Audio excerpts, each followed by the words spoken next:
Assalamualaikum warahmatullahi wabarakatuh, teman-teman mahasiswa yang saya hormati dan saya banggakan. Jadi pada kesempatan kali ini kita akan membahas mengenai manajemen perubahan, yaitu bab satu, definisi konsep eh, men- maksud saya definisi dan konsep manajemen perubahan. Eh, Coba saya share screen dulu ya, biar coba share screen.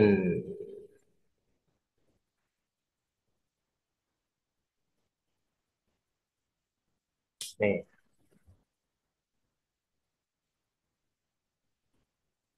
oke ya. Jadi kita akan bahas tentang manajemen perubahan, yaitu definisi dan konsep manajemen perubahan. Ya. Oke, mari kita simak bersama-sama penjelasannya, teman-teman, agar nanti kalian bisa memahami apa yang kita pelajari pada kesempatan hari ini. Yang pertama adalah definisi dan konsep manajemen perubahan. Ya. Jadi manajemen adalah perbuatan yang menggerakkan sumber daya manusia dan segala fasilitas yang dimiliki untuk mencapai tujuan. Ya. Manajemen juga merupakan proses pendayagunaan sumber daya melalui kegiatan fungsi manajemen, yaitu adalah fungsinya adalah perencanaan, pengorganisasian, penggerakan, dan pengendalian semua potensi yang dimiliki untuk mencapai tujuan secara efektif dan efisien. Nah, sebagai proses pendayagunaan sumber daya organisasional melalui keefektifan, kegiatan fungsi-fungsi perencanaan, pengorganisasian, pergerakan, dan pengendalian dengan segala aspeknya, dengan menggunakan semua potensi tersedia agar tercapai tujuan organisasi secara efektif dan efisien. Ya. Jadi manajemen itu bagaimana kita apa namanya memaksimalkan ya sumber daya yang ada ya, biar tujuannya cepat tercapai, efektif dan efisien. Itu seperti itu. Makanya di situ perlu yang namanya apa namanya perencanaan ya, ya, pengorganisasian, penggerakan dan pengendalian ya. Semua potensi yang dimiliki itu untuk mencapai tujuan. Ya. Itu seperti itu ya teman-teman. Kemudian dari perencanaan planning itu sebagai salah satu fungsi manajemen merupakan awal yang sangat menentukan ya. Ya, itu awal yang sangat menentukan ya teman-teman dari rencana itu. Ya. Jadi dalam pemilihan pola-pola yang akan dilaksanakan dalam rangka pengambilan keputusan. Kemudian demikian juga dengan pengorganisasian atau organizing ya. Pengorganisasian merupakan alat untuk mempermudah pencapaian tujuan dengan mempertimbangkan legitimasi ya. Mempertimbangkan juga efisiensi ya, keefektifan dan keunggulan, ya. Kemudian penggerakan ya. Itu adalah usaha membujuk ya, mengarahkan dan menggerakkan orang-orang untuk melaksanakan tugas-tugas sebagaimana ditentukan dalam pencapaian tujuan.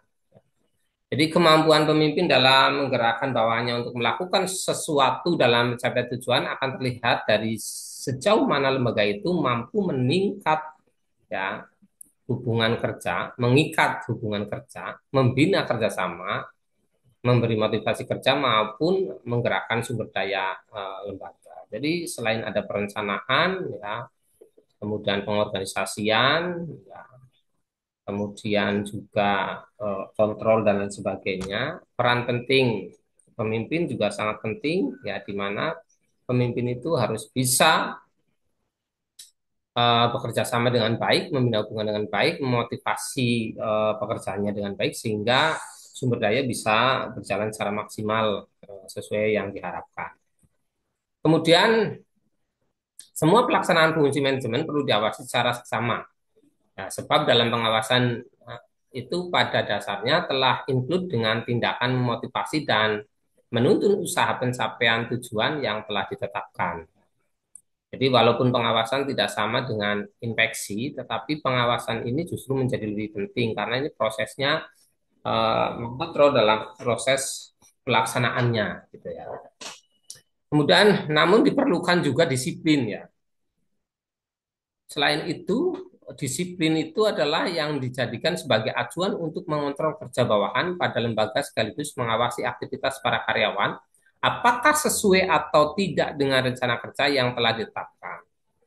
Sebab peningkatan disiplin di lembaga maupun manapun itu merupakan langkah pertama dan utama dalam mewujudkan cita-cita lembaga. Jadi selain manajemen itu mencakup tentang perencanaan, pengorganisasian, controlling, ya tadi ada bagaimana seorang pemimpin di dalam sebuah organisasi itu bisa bekerja sama dengan baik, memotivasi, ya, tapi juga perlu atau sangat penting ya yang namanya disiplin, gitu ya teman-teman. Ini menjadi catatan ya.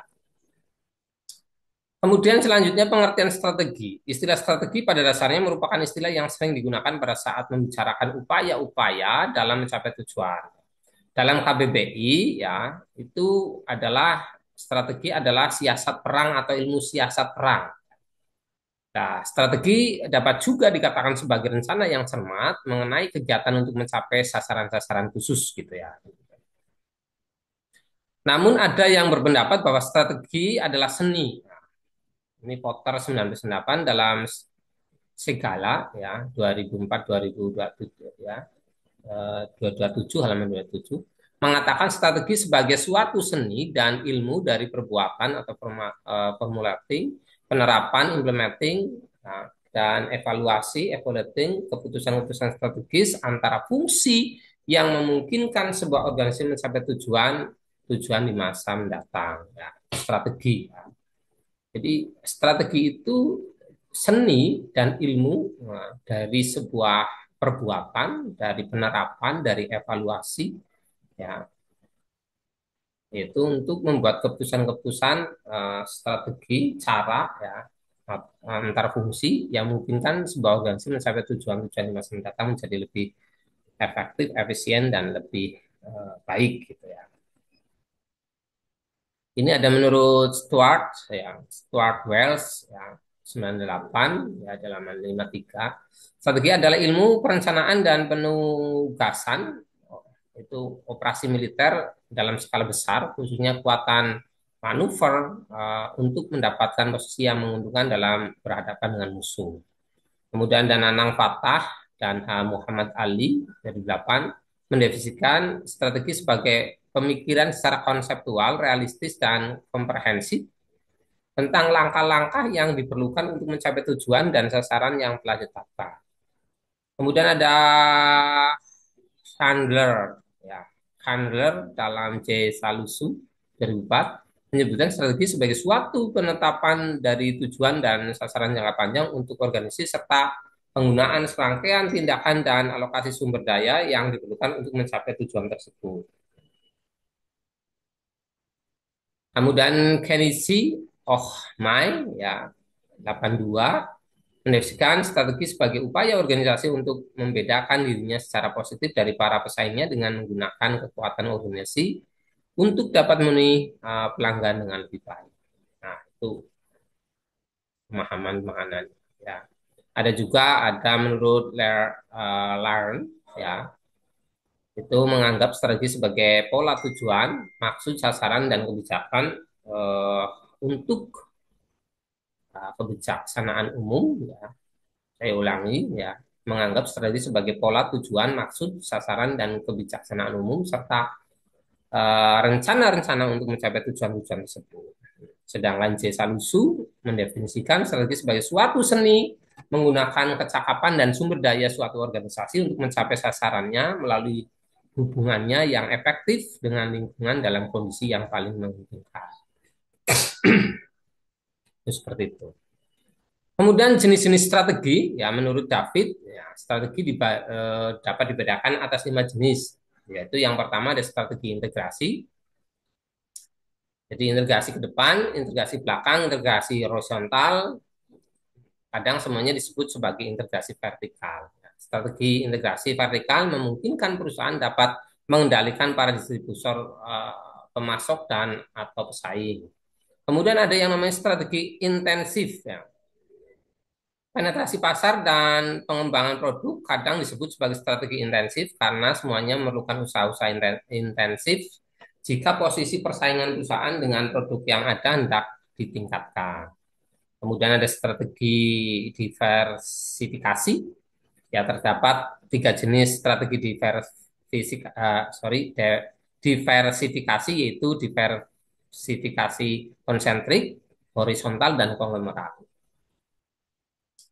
Kemudian menambah produk atau jasa baru, namun masih terkait, biasanya disebut diversifikasi konsentrik. Menambah produk atau jasa baru yang tidak terkait untuk pelanggan yang sudah ada disebut diversifikasi horizontal. Kemudian menambah produk atau jasa yang tidak disebut diversifikasi konglomerat. Itu seperti itu ya teman-teman penjelasan.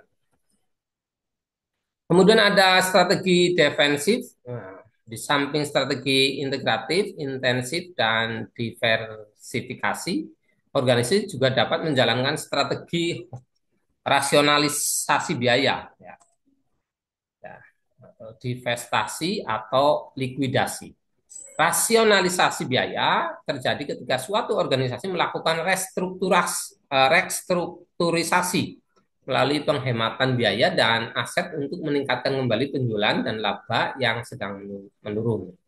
Kadang disebut sebagai strategi berbalik atau turnaround, ya, turnaround atau rasionalisasi biaya dirancang untuk memperkuat kompetensi pembeda dasar organisasi.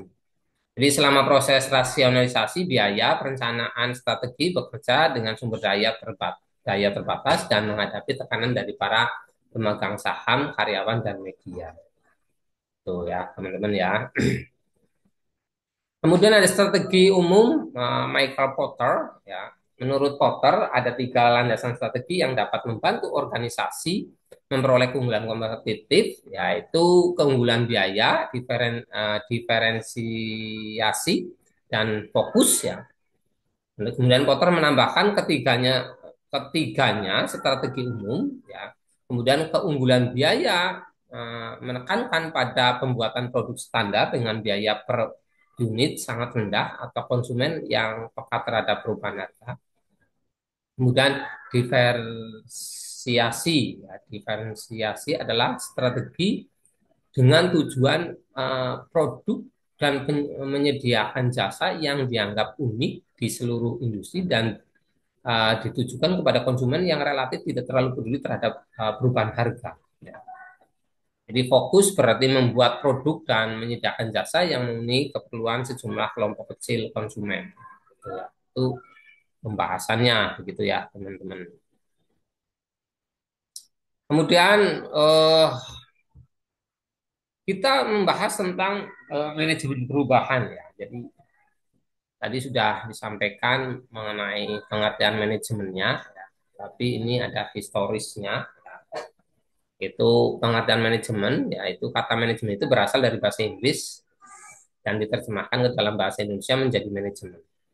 Perry dalam Dagnall Kamars 2004 menyebut manajemen is a distinct process consisting of planning, organizing, and controlling performance to determine and accomplish stated objective by the usage of human being and other resources. Maksudnya adalah manajemen adalah proses berbeda yang terdiri dari perencanaan, pengorganisasian, pelaksanaan, dan pengawasan yang dipertunjukkan untuk menentukan dan menyelesaikan tujuan-tujuan yang telah ditetapkan sebelumnya dengan menggunakan sumber-sumber daya manusia dan lainnya. Sedangkan Mondi dan Premaud ya dalam buku yang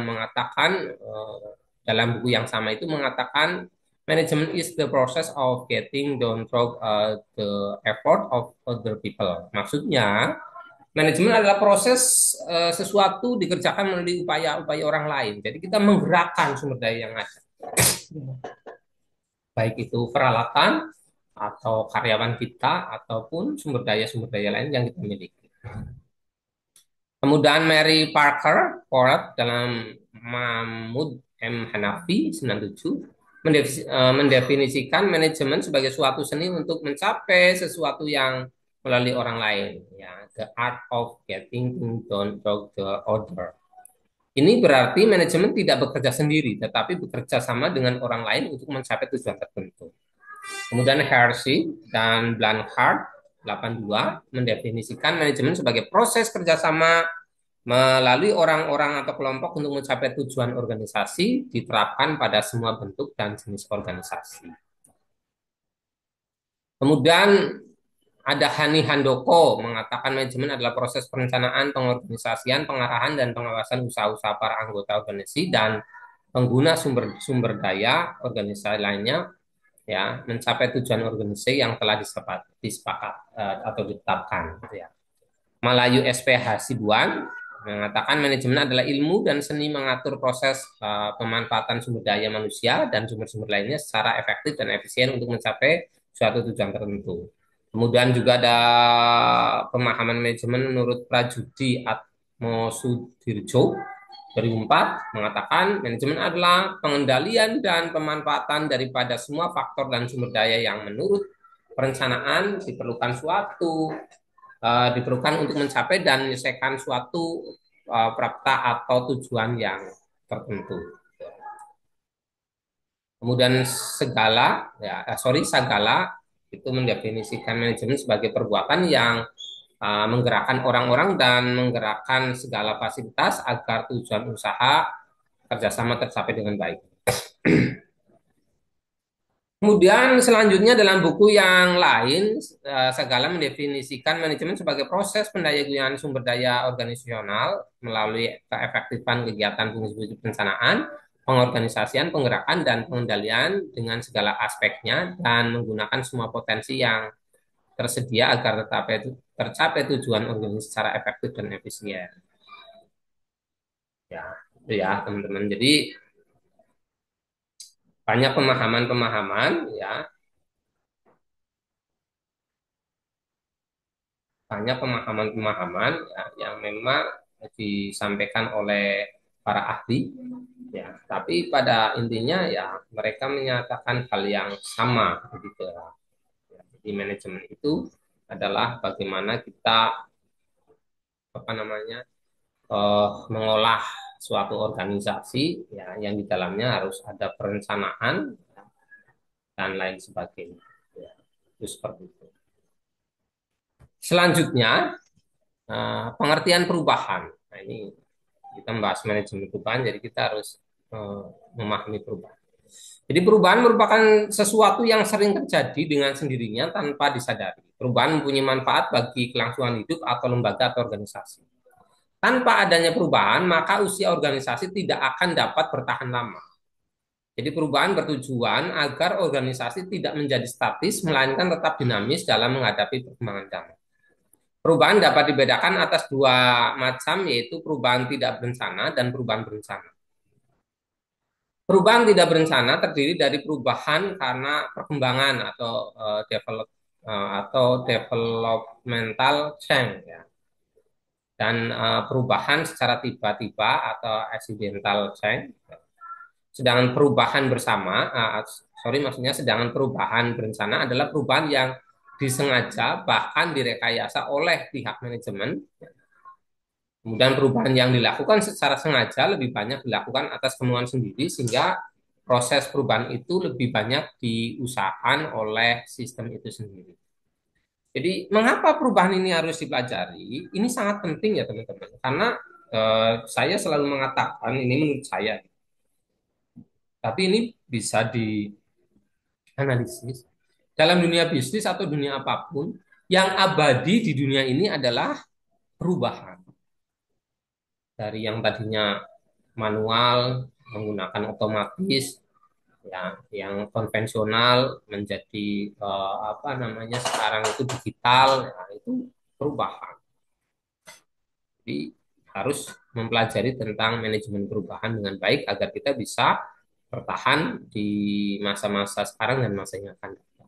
Harus bisa beradaptasi intinya seperti itu ya. Karena dunia ini selalu berubah apalagi di dunia bisnis gitu ya. Menurut Wibowo, perubahan adalah membuat sesuatu menjadi berbeda. Ya. Perubahan merupakan penggeseran dari keadaan sekarang atau organisasi menuju pada keadaan yang diinginkan di masa depan dengan faktor-faktor sebagai berikut. Yang pertama adalah faktor internal. Faktor internal adalah faktor yang bersumber dalam masyarakat itu sendiri. Faktor ini merasakan adanya kebutuhan akan perubahan yang dirasakan. Oleh karena itu, setiap organisasi menghadapi pilihan antara berubah atau mati, ya, tertekan oleh kekuatan perubahan. Faktor internal di dalam organisasi dapat pula menjadi pendorong untuk perlunya perubahan. Itu faktor internal. Adapun yang termasuk dalam faktor internal adalah yang pertama perubahan ukuran dan struktur organisasi. Perubahan yang terjadi menyebabkan banyak organisasi melakukan restrukturisasi dan biasanya diikuti dengan downsizing dan outsourcing, ya. Restrukturisasi cenderung membentuk organisasi yang lebih datar dan berbasis tim. Outsourcing dimaksudkan untuk menarik tenaga profesional guna meningkatkan kinerja organisasi.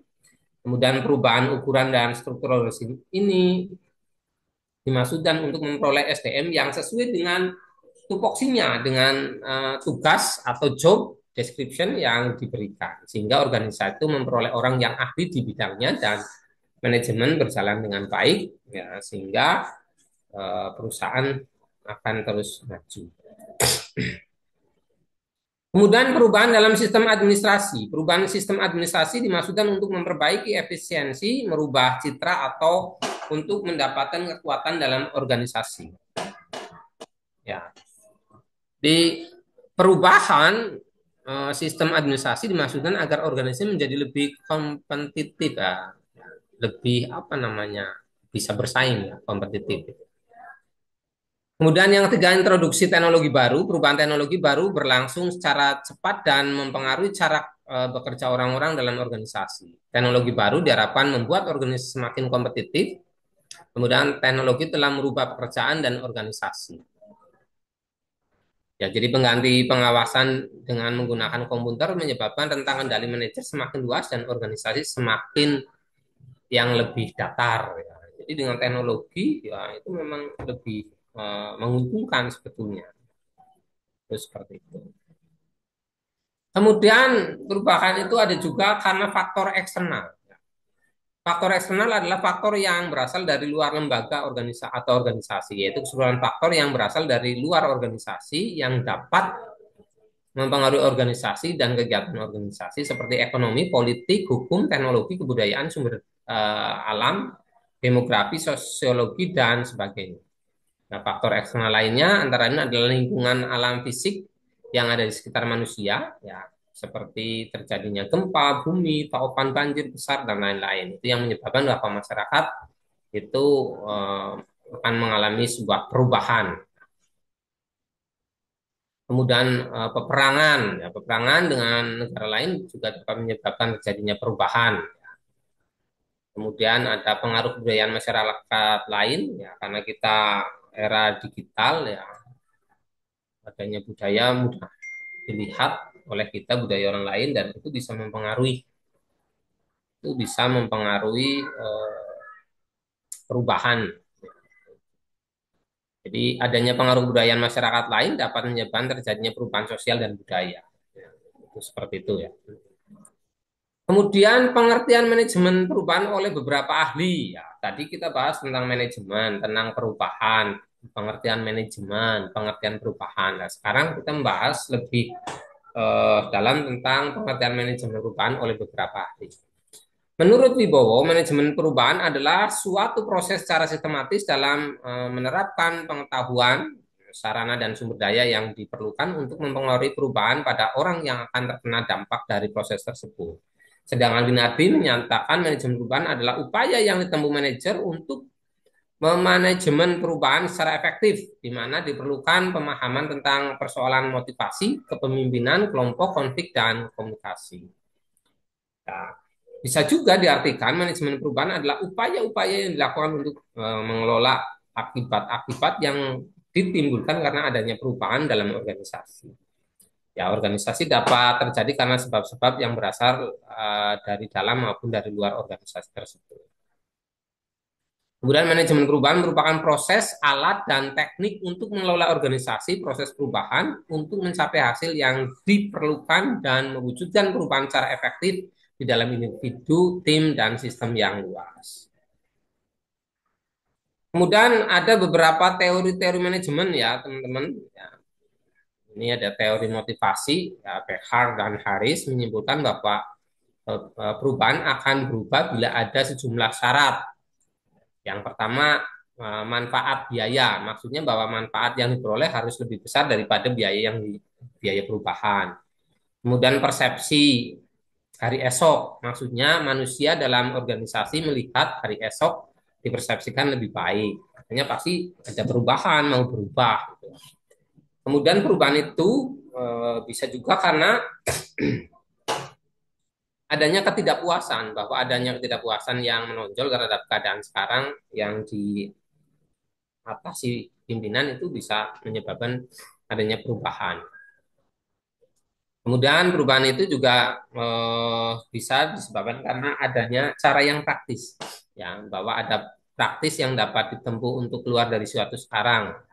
Hal ini menunjukkan pentingnya efisiensi dalam perubahan agar manfaat yang diperoleh cukup memotivasi perusahaan. Oleh karenanya diperlukan upaya-upaya mendiskreditkan keadaan sekarang sebagai keadaan yang buruk sehingga kita merasa perlu untuk segera bergerak berubah ke arah yang lebih baik agar kita lebih fokus ke hari depan daripada berbicara masa lalu yang telah memberikan dampak negatif pada hari ini. Nah, jadi menurut teori motivasi itu perubahan itu bisa berubah karena adanya manfaat biaya, persepsi hari esok, ketidakpuasan, kemudian ada yang praktis. Jadi kalau ada yang praktis, ngapain kita menggunakan cara-cara yang lama? Nah, akhirnya kita melakukan perubahan. Kemudian ada teori proses perubahan manajerial, ya manajerial. Teori ini mengadopsi pula pentingnya upaya-upaya menguasai stres dalam perubahan dan desain pekerjaan yang lebih memuaskan. Menurut teori ini, untuk menghasilkan perubahan secara manajerial perlu dilakukan hal-hal sebagai berikut. Yang pertama adalah memobilisasi energi para stakeholder untuk mendukung perubahan ke arah yang lebih baik. Yang kedua, mengembangkan visi dan strategi untuk mengelola dan menghasilkan daya saing yang positif. Yang ketiga, mengkonsolidasi mengkonsolidasi perubahan melalui kebijakan strategi yang diformalisasikan struktur sistem dan sebagainya. Ya. Kemudian ada teori perubahan alfa, beta, gamma. Teori ini merupakan perkembangan dari teori organization development. Ya, ya, organization development. Sorry, yang dianjurkan oleh Golmebsky dan teman-teman. Salah satu bentuk intervensi atau pendekatan yang dilakukan dalam organization development itu adalah tim building ya, yang bertujuan untuk merekatkan nilai-nilai sebuah organisasi khususnya kepercayaan dan komitmen kerjasama tim yang itu diutamakan. Kemudian ada teori kontingensi. Teori ini dikembangkan oleh Tanbu dan Smith pada 73. Teori ini berpendapat bahwa tingkat keberhasilan pengambilan keputusan sangat ditentukan oleh sejumlah gaya yang dianut dalam mengelola perubahan. Teori kontingensi ini juga dikenal orang sebagai teori situasional, mengingat kompleksitas lingkungan-lingkungan dan organisasi-organisasi. Menurut teori ini, strategi yang dipilih guna menghadapi situasi tertentu tergantung pada tipe situasi yang dihadapi atau ia bersifat kontingen pada situasi yang ada. Kemudian teori ini lebih cocok digunakan oleh seorang pemimpin dalam organisasi-organisasi yang akan mengelola suatu perubahan. Ya. Dan selanjutnya seseorang dapat memilih gaya kepemimpinannya mulai dari sangat otoratif hingga partisipatif. Kemudian kepemimpinan partisipatif, eksekutif melibatkan karyawan dalam berbagai hal, misalnya dalam pengumpulan data, mendiagnosis masalah, mencapai persetujuan, dan sebagainya. Sebaliknya, dalam pemimpinan yang otoriter, kita bisa melakukan banyak hal, tetapi membiarkan karyawan berada dalam kegelapan. Masing-masing model atau teori mempunyai pertimbangan dan alasan sendiri. Ya, ada kelemahan dan kelebihannya masing-masing gitu ya, teman-teman. Kemudian tahapan dalam manajemen perubahan, ya, seperti apa? Jadi, hampir semua perubahan terjadi melalui tahap-tahap. Demikian juga dalam manajemen perubahan. Tahap-tahap manajemen perubahan ada empat, yaitu tahap identifikasi perubahan. Pada tahap ini diharapkan seorang dapat mengenal perubahan apa yang akan dilakukan atau terjadi. Dalam tahap ini, seorang atau kelompok dapat mengenal kebutuhan perubahan dan mengidentifikasi tipe perubahan. Yang kedua adalah tahap perencanaan perubahan. Pada tahap ini harus dianalisis mengenai diagnostik, situasional teknik, ya, pemilihan strategi umum, dan pemilihan. Nah, dalam proses ini perlu dipertimbangkan adanya faktor pendukung sehingga perubahan dapat terjadi dengan baik. Kemudian ada tahap implementasi perubahan. Pada tahap ini terjadi proses pencairan, ya, perubahan dan pembekuan yang diharapkan. Apabila suatu perubahan sedang terjadi, kemungkinan timbul masalah. Untuk itu perlu dilakukan monitoring perubahan. Yang keempat adalah tahap evaluasi dan umpan balik. Pada tahap ini dilakukan evaluasi dan memerlukan data. Oleh karena itu, dalam tahap ini dilakukan pengumpulan data dan evaluasi data tersebut. Hasil evaluasi ini dapat diumpan balik kepada tahap pertama sehingga memberi dampak pada perubahan yang diinginkan berikutnya. Itu tahapan-tahapannya ya, tahapan perubahannya ya, teman-teman. Kemudian strategi manajemen perubahan. Ada beberapa jenis strategi manajemen perubahan ya.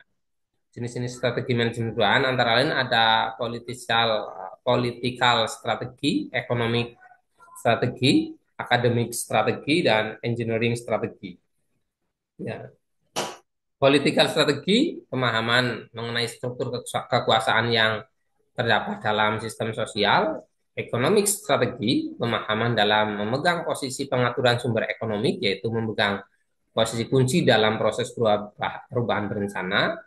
Akademis strategi, pemahaman bahwa setiap manusia itu rasional, yaitu setiap orang sebenarnya akan bisa menerima perubahan, manakala kepadanya disodorkan data yang dapat diterima oleh akal sehat atau rasio.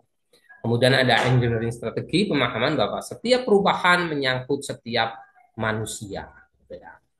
Kemudian ada military strategi, pemahaman bahwa perubahan dapat dilakukan dengan kekerasan atau paksaan. Namanya juga military. Kemudian confrontation strategi, pemahaman jika suatu tindakan bisa menimbulkan kemarahan seorang, maka orang tersebut akan berubah. Kemudian ada applied behavior skin model, ya. Itu pemahaman terhadap ilmu perilaku. Kemudian ada followship strategi, pemahaman bahwa perubahan itu dapat dilakukan dengan mengembangkan prinsip kepengikutan, namanya juga followship ya, follower, pengikut ya, itu seperti itu ya, teman-teman. Jadi itu strategi manajemen perubahan yang tadi sudah sampaikan. Jenis-jenis strategi manajemen perubahan ada beberapa, ada 8 yang tadi telah saya jelaskan.